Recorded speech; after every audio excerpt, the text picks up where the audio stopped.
In 2002, the practice of apartheid became criminalized under a statute of the International Criminal Court in Rome, being described as inhumane acts of a character similar to other crimes against humanity committed in the context of an institutionalized regime of systematic oppression and domination by one racial group over any other racial group or groups.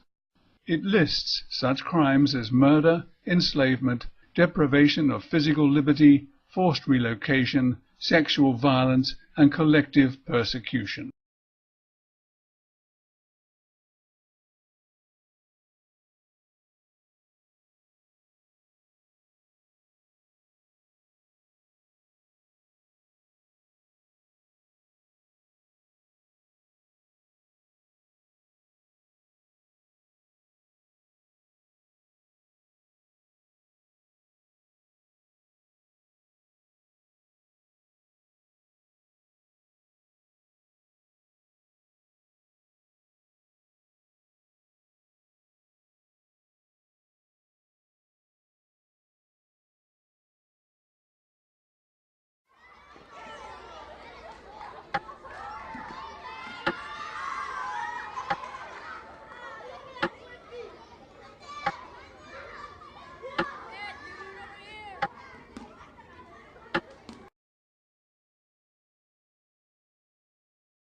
Narges Ganai is just 20 days into her new job as a driver for the newly formed women's taxi company in Tehran.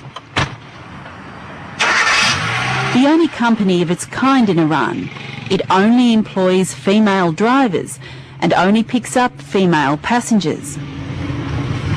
Narges is one of around 20 women who've just entered this once exclusively male domain. بعضی از آقایون حتی راننده های تاکسی از این موضوع خوشحال هستند و ما رو به عنوان یک همکار پذیرفتن. بعضی هم خب از این موضوع شاید به نوعی خوشحال نباشن که بگن که آقایون از نظر فنی و از نظر نوع رانندگی درایتشون بیشتر از خانم هاست که من خودم مخالف این موضوع هستم. خانم ها میتونن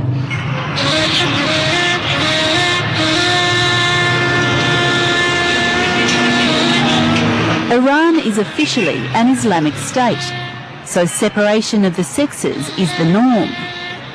On public buses, for example, men sit in the front and women sit up the back.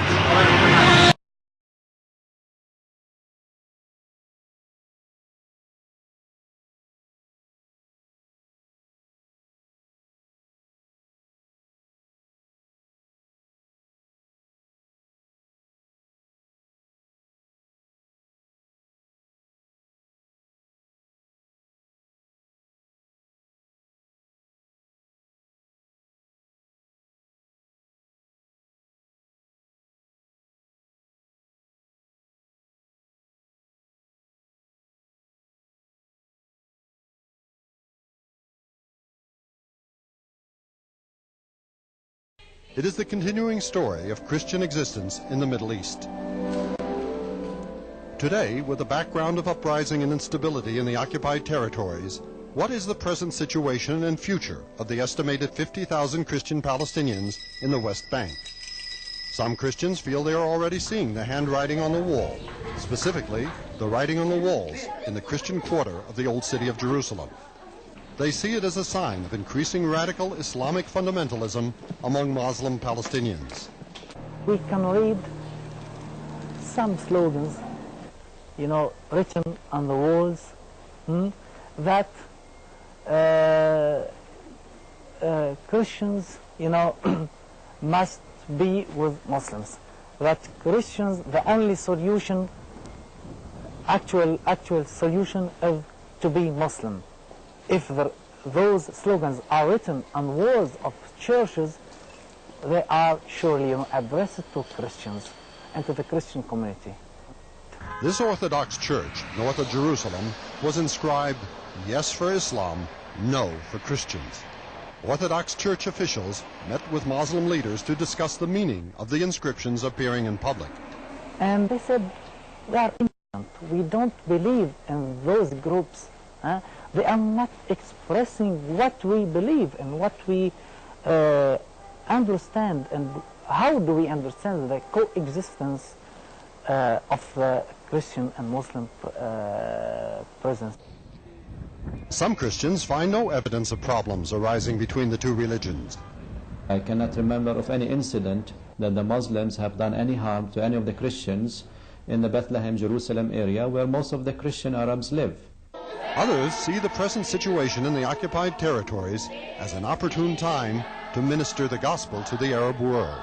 This occupation has given us as Christians or evangelicals to preach the gospel of Jesus Christ in a greater freedom that we cannot enjoy in other Arab Islamic countries.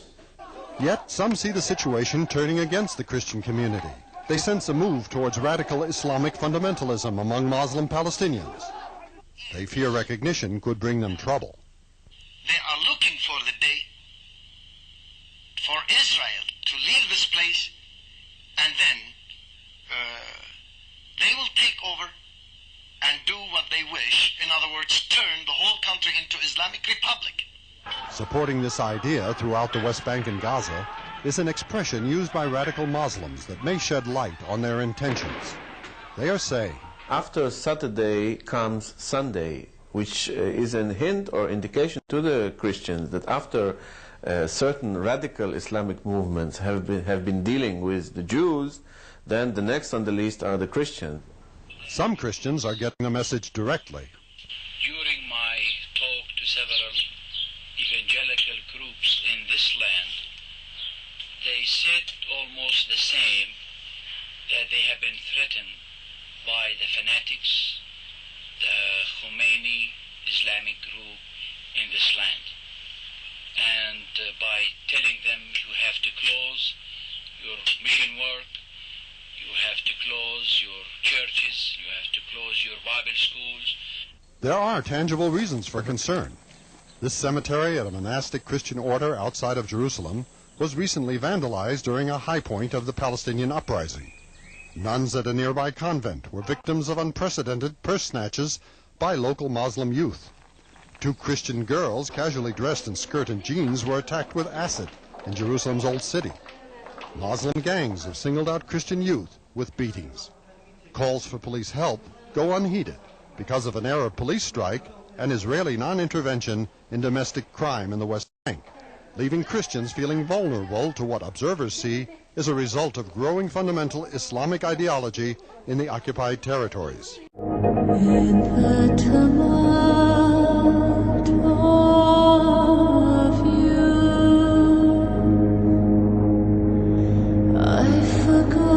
The body of a Palestinian Christian was dumped in a field near the Zaytun neighborhood in Gaza City Sunday. The man, Rami Ayad, was director of the Protestant Holy Bible Society and had been stabbed to death. على الساعة 6:30 7 إلا هيك شيء اتصل فينا هو قال ممكن أتأخر ساعتين يا أما بشوف واحد بعدين بعديها فش تلفونات ولا اتصالات وفصلوا الجوال. While there was no claim of responsibility, Ayad's death is one of several recent attacks on Palestinian Christians living in Gaza and the West Bank. مسيح فدانا بروحه ورامي فدا المسيح بدمه وفدا الإنجيل بدمه.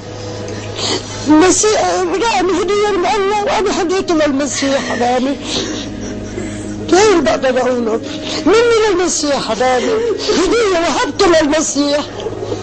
هاي اللي بقدر أقوله.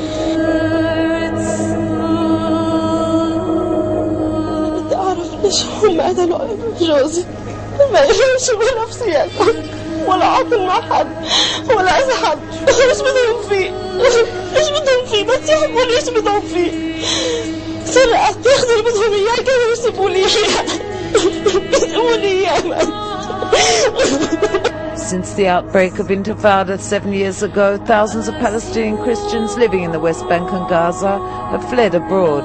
Since the Hamas takeover in Gaza, Palestinian Christians have been subjected to attacks, Christian schools and other Christian-affiliated institutes.